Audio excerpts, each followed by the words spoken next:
በስመ አብ ወወልድ ወመንፈስ ቅዱስ አሐዱ አምላክ አሜን። አንድ አምላክ በሚሆን በአብ በወልድ በመንፈስ ቅዱስ ስም በማመን ይህ ድርሳን የሊቀ መላእክት ቅዱስ ራጉኤል በዓል በሚከበርበት ዕለት በየካቲት 1 ቀን የሚነበብ የሚጸለይ ነው። የጸሎቱ ኃይል ሀገራችን ኢትዮጵያን እኛን የጥምቀት ልጆች ሁሉ ሕዝበ ክርስቲያኑን በእውነት ይጠብቀን አሜን። የተወደዳችሁ ወንድሞች ምዕመናን ሆይ የእግዚአብሔርን ስም ያለ እረፍትና ያለ አርምሞ የሚያመሰግኑ ትጉሃን መላእክት የእግዚአብሔር ባለሟሎች መሆናቸውን ተገንዝባችሁ በየወሩ የመላእክት አለቃ የቅዱስ ራጉኤልን በዓል ታከብሩ ዘንድ እጅግ ተገቢ ነው። አባቶቻችን ሐዋርያት በሥርዓተ ትምህርታቸው ከጌታችንና ከአምላካችን ከመድኃኒታችን ከኢየሱስ ክርስቶስ ቤተክርስቲያን አትራቁ፣ ነገር ግን ወደ እርሷ ማልዳችሁ በመሄድ ክብርን ስለሰጣቸው በመዓልትና በሌሊትም ሳይተኙና ሳያርፉ እግዚአብሔርን ከሚያመሰግኑ ትጉሃን መላእክት ጋር እጅ ንሱ፣ ለምኑ፣ አመስግኑም ሲሉ ተናግሯልና ከቤተ ክርስቲያን የሚርቁትን ሁሉ አጋንንት እየተከታተሉ ያጠፏቸዋል። ማለት እሊህ አጋንንት በጎዳና እየጠበቁ በበሽታ ያሰቃዩአቸዋል፣ በጭንቅ በችግርና ከፍተኛ በሆነ ሐዘንም ላይ ጥሏቸዋል። እኒህ ክፉዎች አጋንንት ሰዎችን ይዘው በቁጥጥራቸው ስር ካደረጓቸው በኋላ ያሰቃዩአቸዋል፣ ከፈለጉም ይገድሏቸዋል። ዳግመኛም የተወደዳችሁ ምዕመናን ሆይ በጌታችንና በአምላካችን በመድኃኒታችን በኢየሱስ ክርስቶስ የከበሩ መላእክት ሁሉ ከእናንተ ጋር አንድ ማህበር እንደሆኑ አስተውሉ። ወንጌላዊው ቅዱስ ሉቃስ ስለ መድኃኒታችን ልደት ሲናገር እነሆ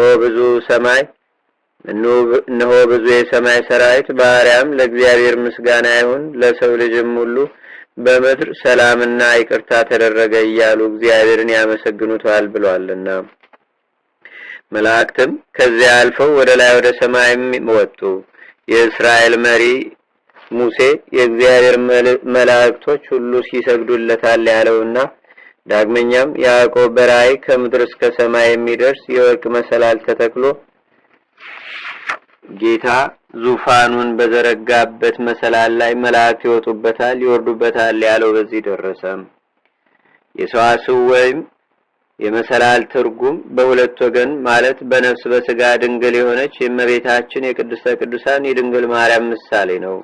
ወርቁም በንጽሐት ይተረጎማል ይመሰላልም። ወንድሞቼ ሆይ ብርሃናውያን ስለሚሆኑ ስለ ብዙሃን የሰማይ መላእክት ክብር ኦሪት የተናገረችውን አስተውሉ። ስለዚህም ያዕቆብ የእግዚአብሔርን ከተማ ተመለከተ፣ በዚያም የእግዚአብሔር መልእክተኞች ተገናኙት። ያዕቆብም ይህ የእግዚአብሔር ማደሪያ እንደሆነ በተረዳ ጊዜ የዚያን ቦታ ስም የእግዚአብሔር ከተማ ብሎ ሰየመው። ዳዊትም በበኩሉ የእግዚአብሔር ሰረገሎች የብዙ ሺህ ሚሊዮን ናቸው፣ እግዚአብሔርም በመቅደሱ ሲና በመካከላቸው ነው። አባቶቻችን ሐዋርያትም በሥርዓተ ትምህርታቸው የእግዚአብሔር ሰረገሎች እልፍ አእላፋት የብዙ ናቸው፣ እግዚአብሔርን በሲና መቅደሱ ያመሰግኑታል አሉ።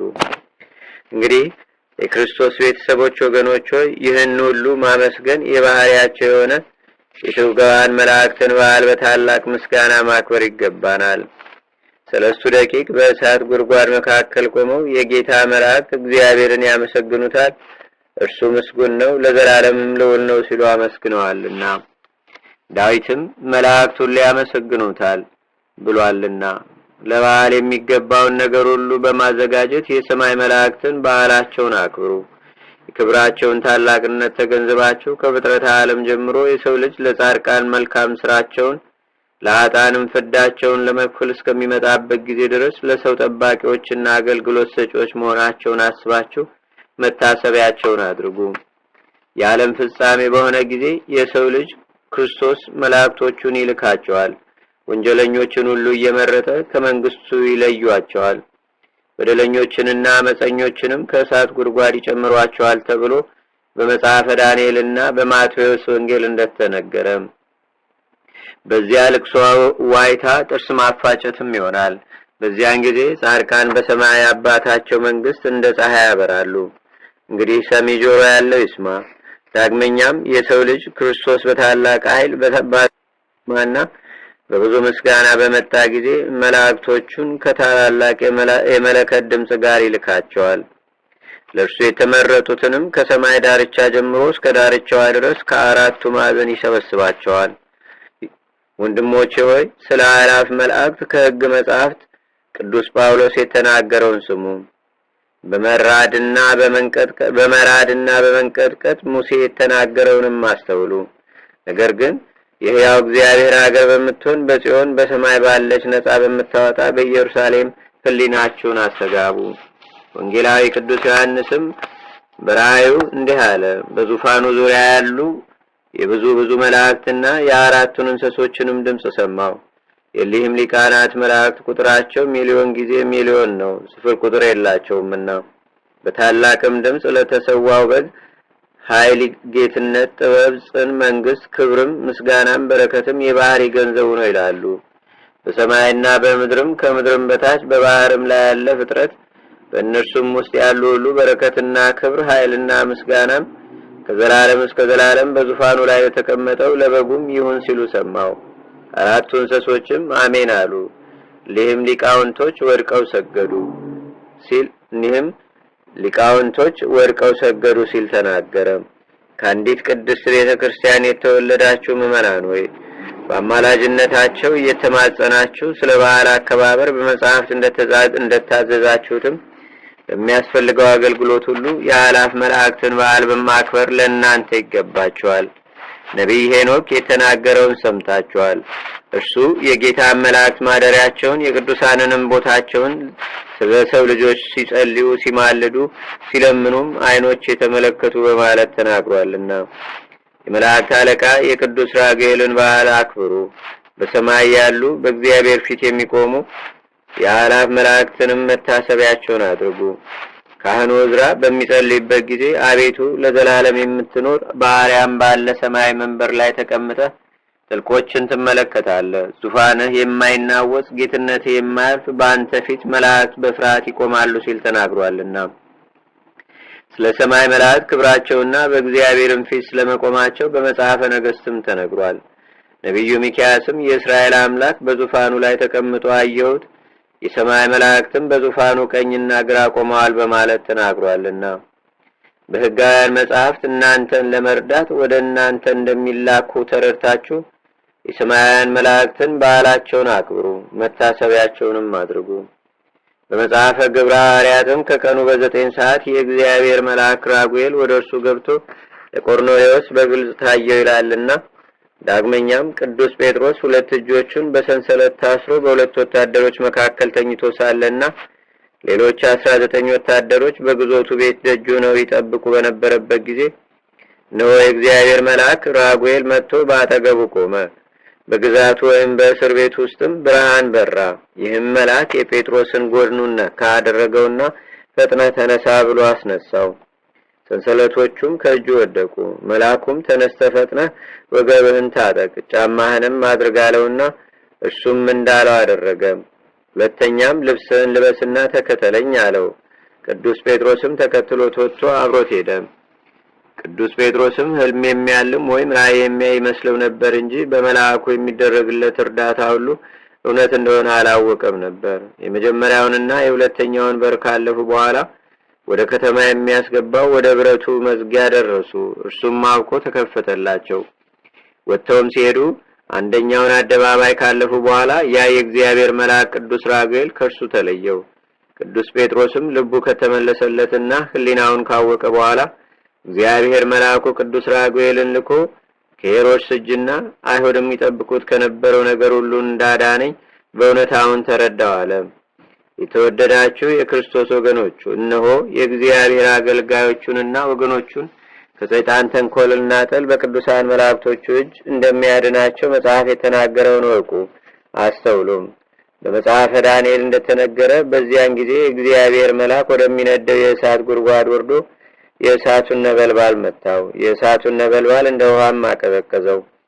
ሰዎቹንም ማለት 3 ደቂቁን እሳቱን አንዳችም ጉዳት አላደረሰባቸውም። እንግዲህ እግዚአብሔር ወዳጆቹን ባለሟሎቹንም በቅዱሳን መላእክት እጆች እንደሚጠብቃቸውና እንደሚረዳቸው መጽሐፍት ሁሉ ይነግሩናልና ያስተምሩናልምና እንደዚሁም ሁሉ ለቅዱሳን መላእክት ለፍጥረቱ ሁሉ ይልቁንም የጌታችንና የአምላካችን የመድኃኒታችን የኢየሱስ ክርስቶስ ቤተሰቡ የሆን ለሰው ልጅ እንደሚለምኑና እንደሚማልዱ ያስረዱናል። ስለዚህ በዜማ የምናመሰግነውን ማህሌታዊ ድምጻችንንና በንባብ የምናቀርበውን የምስጋና መዓዛ የቁርባኑንና የዕጣኑን መስዋዕት ማሻተት ወደ ፈጣሪያችን የማቅረብ ስልጣን እንደተሰጣቸው አምነን የመላእክት አለቃ የቅዱስ ራጉኤልንና የሌሎችንም መላእክት በዓላቸውን ማክበር ይገባናል። ለነዳያን ብንራራ ጓደኛችንን ከልባችን ብንወድ መልካሙንም ነገር የመስጠት ስልጣን ያለውና በእውነት ጌትነት የባህሪው የሆነ አምላካችን ፍጹም ዋጋችን እንደሚሰጥ ተስፋ ይኑረን። የመላእክት አለቃ የቅዱስ ራጉኤል ልመናውና አማላጅነቱ የአላፍ መላእክት ኃይል ረድኤታቸውም በአገራችን በኢትዮጵያ በሕዝበ ክርስቲያኑ ሁሉ ላይ ለዘላለሙ አድሮ ይኑር፣ አሜን። እኒህ ያለ እረፍትና ያለ ማጓደል የሚያመሰግኑ አላፍ መላእክትንም የክብራቸውን ከፍተኛነት ባሰብኩ ጊዜ የመላእክት አለቃ የቅዱስ ሚካኤልና የክርስቶስን ሰው መሆን ያበሰረ የቅዱስ ገብርኤልንም መንበረ ጸባዖትን የሚያጥኑ የ24ቱ ካህናተ ሰማይ እና የእሳት ዙፋን የተሸከሙትን የ40ቱ እንስሳት የነፍስና የሥጋ ሐኪም የሆነ ወደ ሳራና ወደ ጦቢትም የተላከ የቅዱስ ሩፋኤልንም ክብር ባሰብኩ ጊዜ ዓለምንና ብርሃናትን የሚቆጣጠራቸው ነደሳትን የተጎናጸፈ የብርሃናት አለቃ ቅዱስ ራጉኤልን ቅዱስ ኡራኤልንና ቅዱስ ሱራኤልን ቅዱስ አፍኔንንና ቅዱስ ሳቁኤልን የክብር ባለቤት በሆነ የሚሆን ወደ ጌትነቱ አዳራሽ ሰይጣናት እንዳይቀርቡ የሚያግዳቸው የመላእክት አለቃ የቅዱስ የፋኑኤልንም ክብር በተመለከትኩ ጊዜ ያለ ሐኬትና ያለ ስንፍና ፈጣሪያቸውን የሚያመሰግኑ ትጓን የሚሆኑ የአላፍ መላእክትን ክብር ስመለከት እጅግ አድርጌ ያደንቃለሁ። ስለሆነም በዚህች በክርስቶስ ሙሽራ በቤተ ክርስቲያን ፊት በነፍስ በሥጋ በድንግልና የታተመች እሳተ መለኮትን ለመሸከም የበቃች ስለ ቅድስት ድንግል ማርያምም ስለ ነቢያትና ስለ ሐዋርያት ስለ ጻድቃንና ስለ ሰማዕታትም ብላችሁ በአማላጅነታችሁ ከሞት ኃጢአት እንድን ዘንድ ፈጥናችሁ እንድትደርሱልን ለምናችኋለን እንማልዳችኋለንም። ለዘላለሙ በእውነት ይሁን ይደረግልን። የመላእክት አለቃ የቅዱስ ራጉኤል ረድኤትና በረከቱ አማላጅነቱም በአገራችን በኢትዮጵያ በሕዝበ ክርስቲያኑ ሁሉ ላይ ለዘላለሙ አድሮ ይኑር፣ አሜን። አቤቱ ጌታችንና አምላካችን መድኃኒታችን ኢየሱስ ክርስቶስ ሆይ ከብልጽግናቸው ብዛት የተነሳ ብዙ መባ ካገቡት ይልቅ የዳይቱን አነስተኛ መባ እንደተቀበልክ ለሁል ጊዜም የሚያገለግሉ አእላፍ መላእክትን እያሳሰብን በችግራችን ጊዜ የምናቀርብልን ምስጋና ተቀበል። ቅዱሳን ነቢያት፣ የወንጌል ሰባኪያን ሐዋርያት፣ ሰማዕታትና ጻድቃን፣ ትጉሃን መላእክትና ፍጹማን ደናግል እንዲሁም ደጋጎች መነኮሳት ሆይ ልጅ አዋቂ ሳይለይ የምንሰበሰብባትን ይህችን የጉባኤ ቦታ አባርኩ። ይህን መጽሐፍ ወረቀቱን አዘጋጅቶ ብራና ደምጾ ብዕር ቀርጾ የጻፈውና ያጻፈውን ወይም በማህተም ያሳተመውን ከግዕዝ ወደ አማርኛም የተረጎመውን ቃለ ንባቡንም በእርጋታ መንፈስና በተመስጦ ሕሊና የሰማውን ያደመጠውንም በደለኛና ሁሉም በአማላጅነቷ የምታስምር በጌታችንና በአምላካችን በመድኃኒታችን በኢየሱስ ክርስቶስ እናቱ በሁለት ወገን ድንግል በምትሆን በቅድስተ ቅዱሳን በድንግል ማርያም ጸሎት ጌታችንና አምላካችን መድኃኒታችን ኢየሱስ ክርስቶስ አገራችን ኢትዮጵያ ሕዝበ ክርስቲያኑን ሁሉ በቸርነቱ ይቅር ይበለን ይለመነን፣ አሜን። አቡነ ዘበሰማያት